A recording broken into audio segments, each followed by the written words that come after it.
మనం చేసుకునే మామిడికాయ పప్పు మంచి రుచిగా రావాలంటే ఇలా చేయండి. నేను ఇందులోకి ఏమేమి వేసాను, ఎలా చేశాను అనేది వీడియో మాత్రం ఎక్కడ స్కిప్ చేయకుండా చివరి వరకు అయితే చూడండి. హలో అండి, వెల్కమ్ టు మా ఇంటి రుచి మన కిచెన్. ఇవాళ మామిడికాయ పప్పు చేసుకోవడానికి ముందుగా 1 కప్పు వరకు అయితే కందిపప్పు తీసుకొని కడిగి నానేసి పెట్టుకోవాలి. ఆ తర్వాత మనము కట్ చేసి పెట్టుకున్న మామిడికాయ ముక్కలు వేసుకోవాలి. ఇప్పుడు ఇలా పెద్ద పెద్ద సైజులో కట్ చేసి పెట్టుకున్న ఉల్లిపాయ ముక్కలు వేసుకోవాలి. ఆ తర్వాత క్లీన్ చేసి కడిగి పెట్టుకున్న మెంతెంకూర ఆకును వేసుకోవాలి. మీ దగ్గర మెంతెంకూర ఆకు లేకపోయినా పాలకూర ఆకు ఉంటుంది కదండి, అదైనా సరే ఏ ఆకుకూర అయినా సరే వేసుకోవచ్చు. తర్వాత మనం తినే కారాన్ని బట్టి పచ్చిమిర్చి వేసుకోవాలి.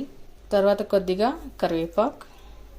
ఇలా పెద్ద సైజు వెల్లిపాయలు ఉంటే కనుక 2-3 వేసుకోండి. చిన్నగా ఉంటే 4-5 వేసుకోండి. ఇప్పుడు చిన్నది ఒక మీడియం సైజు టమాటా వేసుకోవాలి. మీ దగ్గర మామిడికాయ పుల్లగా ఉన్నట్టయితే టమాటా వేసుకోవాల్సిన అవసరం లేదు. ఇప్పుడు 1 టీ స్పూన్ జీలకర్ర వేసుకోవాలి. ఆ తర్వాత ఇప్పుడు మనం లాస్ట్లో వచ్చేసి 1 టీ స్పూన్ ధనియాలు వేసుకోవాలండి.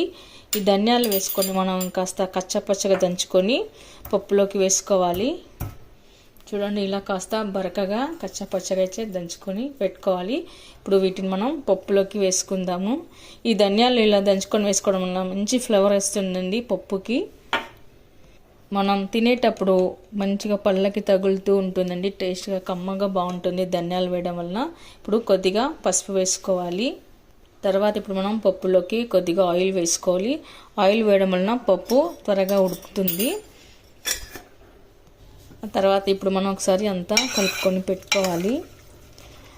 మనం కందిపప్పును 1 గంట ముందుగానే కడిగి నానేసి పెట్టుకోవాలండి. ఇలా నానేయడం వల్ల పప్పు మంచిగా ఇలా ఉబ్బుతుంది. తర్వాత త్వరగా కూడా ఉడుకుతుంది. మనకి ఎక్కడ పప్పులాగా ఇలా గట్టిగా అనిపించదన్నమాట. అసలే మనం మామిడికాయ వేసి చేస్తున్నాం కాబట్టి ఆ పులుపుకు మనకు పప్పు ఉడకాలంటే పప్పును మనం 1 అవర్ ముందే నానేసుకొని పెట్టుకోవాలి. మనం పప్పుకు మరీ నీళ్ళు ఎక్కువ వేసినట్టయితే పొంగి పైకి వస్తుంది. కాబట్టి ఇలా పప్పులో వేసినాక ఇవన్నీ మనకు మునిగే వరకు వాటర్ వేసుకోవాలండి. తర్వాత మూత పెట్టేసుకొని మనం ఒక 4-5 విజిల్ ఇస్తే సరిపోతుంది. 5 విజిల్ తర్వాత చూడండి, పప్పు బాగా ఉడికిపోయింది. ఇప్పుడు మనం ఈ పప్పులోకి రుచికి తగ్గట్టుగా రాళ్ళ ఉప్పు వేసుకోవాలి.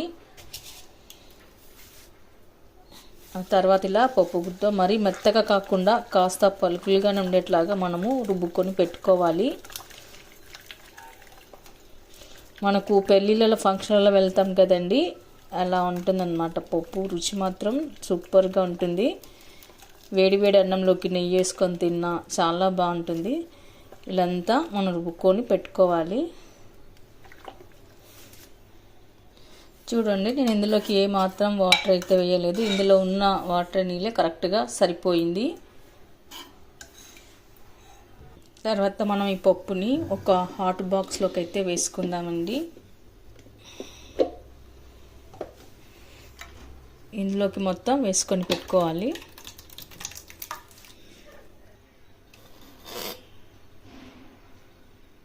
ఇలా పప్పు మొత్తం హాట్ బాక్స్లో పెట్టుకున్న తర్వాత మనం తాలింపు వేసుకుందాము. తర్వాత ఒక తాలింపు స్టాండ్ పెట్టుకొని అందులో కొద్దిగా ఆయిల్ వేసుకోవాలి. ఆయిల్ హీట్ అయిన తర్వాత 2 వెల్లుల్లి రెబ్బలు, ఆ తర్వాత ఆవాలు, జీలకర్ర, మినపగుళ్ళు, ఎండుమిర్చి, కరివేపాకు. ఇక్కడ మనం తాలింపు వేసాం కదండి, తాలింపులో వేసిన వెల్లుల్లి రెబ్బలు ఇలా మంచి కలర్ రావాలన్నమాట. కాస్త మాడిపోయినట్టుగా కలర్ వస్తుంటే మెరూన్ కలర్, డార్క్ మెరూన్ కలర్లో కాలినట్టయితే మనకు పప్పులోకి ఆ వెల్లుల్లి ఫ్లేవర్ వచ్చి పప్పు కమ్మగా చాలా బాగుంటుందండి. ఇప్పుడు మనం స్టవ్ ఆఫ్ చేసేసుకొని తాలింపు పప్పులోకి వేసుకోవాలి. ఇలా తాలింపు వేయంగానే పప్పు అయితే మంచి గుమగుమలాడుతూ మంచి వాసన వస్తుంది.